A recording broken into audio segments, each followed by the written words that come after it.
Okay, so I am sitting here with Mike Carrington, who is a recent graduate of SUNY Potsdam. And so he's going to talk a little bit today about, what his experience with contact tracing has been and maybe give you guys some words of wisdom as you move forward. So first of all, Mike, thank you so much for taking the time today. I know it's one of your very rare days off, and I really appreciate you. Can you just introduce yourself, tell everybody, who you are and where you're coming from? Yeah, sure. So, first of all, thank you, Tanya, for having me. I appreciate and I'm honored to be here. So as Tanya said, my name is Mike Carrington. I recently graduated from SUNY Potsdam. I was class of 2019. Finished up my degree of Bachelor's of Science in Exercise Science in May of 2020. Um, and since I started contact tracing early last, or actually late last year, and brought me through to 2021. So I've just been doing this ever since. Okay, great. How did you get into contact tracing? So it's kind of funny actually. So I was just hearing from a bunch of different people, like my mom and my dad and other people, just kind of saying, "Yo, like you should look at the contact tracing, get into it, or see what you can do. Like I hear it pays well." And at the time, I was kind of just, working my regular job at the rec center, Freeport Rec Center at the ice rink, driving a Zamboni, which I mean, that's always cool. But I was kind of like looking between something like not directly in my field of study, but field of study, but something relative, like within the public health realm. And so I applied, um, waited a bit of time, kind of a lot of back and forth, a lot of the waiting game stuff. It was a pretty long wait period, but then in October, I believe it was 23rd or 24th of 2020, I got that call and essentially saying, that they were hiring me or they wanted to hire me and were interested. And yeah, pretty much the rest is history from there. I just been, yeah, that's pretty much how it started. Awesome. And what do you find the most rewarding about it? Um, hmm, that's a good question. The most rewarding thing about contact tracing, I'll say, is hmm, I'll say maybe this is gonna sound like kind of cliche, but like I guess the little things. And when I say like the little things that matter, it's really in the sense of like, and it may not be pertain as much to you guys as students, contact tracing students, but me like kind of doing it and not taking away from you guys, but more or less in the real world where I talk to, people born in the 1940s, people born my year, people born, around my parents' age and stuff like that. You have no idea who's gonna be on the other end of that phone, and it's when you can make their day when a lot of the people are distressed, distraught, and just maybe just some simple questions that you can answer that they may have, just like it may not mean anything to you, but it makes a world of a difference to them, and it's just knowing that you're making that difference, not only just to help stop the spread of COVID-19 and everything, because obviously that's the main goal here, but yeah, just knowing that you not realizing how many people's days that you make, and maybe you didn't make their day, but you just make them feel a little bit more better about the situation, more comfortable. um yeah, I think that to me is the most rewarding part, just the little things that you don't even realize you're doing, like you don't realize how many different ways you're going to be helping people in doing this job. Excellent. And what has been the most challenging on the flip side? Another good question. So the most challenge dang, what has been the most challenging thing? Hmm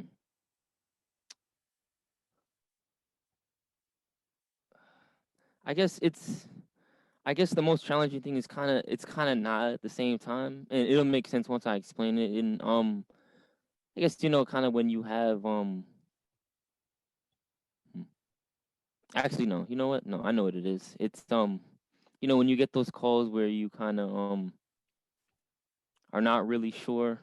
Say somebody asks you a bunch of questions you're not really sure of the answer to, and maybe you have to refer back to a higher up. Um, but for the most part, I mean that's yeah, I pretty much just ask the supervisor, what's the best answer for I can give this person, and I get back to them and kind of go through. Yeah, I mean, yeah, most challenging. I don't know. I mean, I've adapted pretty well to it. Honestly, I'm not trying to say I'm perfect at the job, but any challenge that I've been presented with, for the most part, I've been able to get through. I guess when you have difficult people over the phone too would be another one.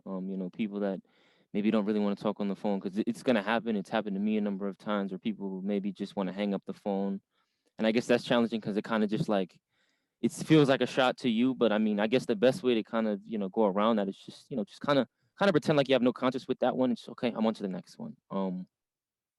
Yeah, that's pretty. But those are quick and easy. You just kind of forget about it and go on to the next one because you'll be helping the next person. So I think that would probably be the most challenging. That was a tough question. I That was know, a tough I one. know. And I think kind of going along with that is, when you have somebody that's upset on the phone, what's worked for you to calm them down? Like, what's the best way to do that? Right. So that's a good segue in. So what works for me? Honestly, and this is gonna be a pretty loaded answer, but it's really gonna depend on like who is on the other line of that phone. Because as I said like earlier, um, calling these people, you really have no idea who's gonna be on the other end of that phone. You don't know like their situation, what they've been through in their lives or what they're currently going through at the moment, and so you kind of have to play it and gauge where they're at as you speak with them. But I guess the best and easiest way is obviously rapport. Rapport is going to be everything. Just not just being able to have a conversation with someone, but have like a level of comfortability and really more importantly trust. That's really important to try to gain that as quickly as possible. Because I mean, essentially, if you think about it, like this person's never gonna see your face. They're not gonna be able to read your body language or your emotions. They're only gonna be able to read, the voice they're hearing on the other end of that phone. And so, yeah, being able to speak to people, use certain tones of voice, open-ended questions, and kind of, letting people kind of go through whatever emotions they may or may not be having go through. For me, I know I kind of tend to let people just kind of speak, and then I kind of dial it back, and I understand, or like I hear you, just kind of use neutral language, and stuff like that, and just kind of try to reel it back in. And don't, yeah, it's a fine balance. I'll say it's a fine balance between dialing it back, but yeah, definitely understanding who you're talking to and developing that level of trust and rapport. And for me, I know I can do that through humor, because I mean, essentially, I mean, and genuine humor. Like, this happened to me so many times where like once I can make someone laugh for the most part, and like it's genuine laughter, there's a level of comfortability that's immediately established there. And also, I like to try to find commonalities and things I have in common. But sometimes you'll have people that are like, oh yeah, that's nice. So I think definitely humor. And I know they may sound like, well, like, really, like, is he telling us to tell jokes? But no, it's for me that helps. Because I mean, in a tough time like this, everybody has to laugh at some point. Everybody, you have to find joy and find some type of peace through all of this. And so, yeah, those are kind of some of the ways. I know that was a long answer, but those are kind of some of the ways that I, deal with people who are upset. Because it does happen, for I sure. think I think too, kind of what you're also really alluding to is just be genuine, right? Because Yes, absolutely. that's kind of just who you are as a person, and so I'm sure that Yeah, that absolutely. translates into your Oh phone yeah. calls. Yep. And then Honesty. Yeah, finally, honesty. I'll say. Yeah. Oh, sorry. I was gonna say, and yeah, no, I'm go ahead. in honesty, because as I was saying before, when you asked me what's been the most challenging, and just kind of getting questions I don't really know the answer to, and I guess this is kind of an interesting way to, I guess, tie this in. Is don't, I guess, challenge yourself to want to find the answer, because it's just as easy to I'm sorry, I don't really know the answer to that, but this is what I have, and this is all I have for you, and that's it. And I guess tying honesty into that, being, if you don't know genuinely the answer to somebody, to a question, be honest about it and say, this is what this is as far as I know about this. But that's not, that's not as a concrete answer as I would like to give you. And yeah, don't be afraid to tell people that more than likely people are going to be more than willing to want to hear from you or want to hear back and get that answer because they asked the question. Exactly. So it's And important to them. then finally, my last question for you is, what do you know now that you wish you would have known when you started? Whew, okay. That one is yeah. Okay, what so it's what do you know now that you wish you would have known when you started? Yeah. Wow. Hmm.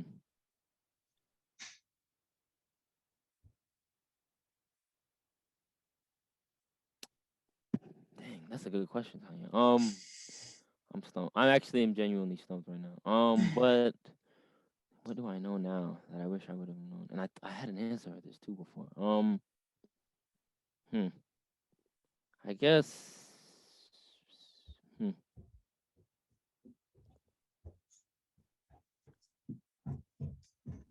Um. Hmm.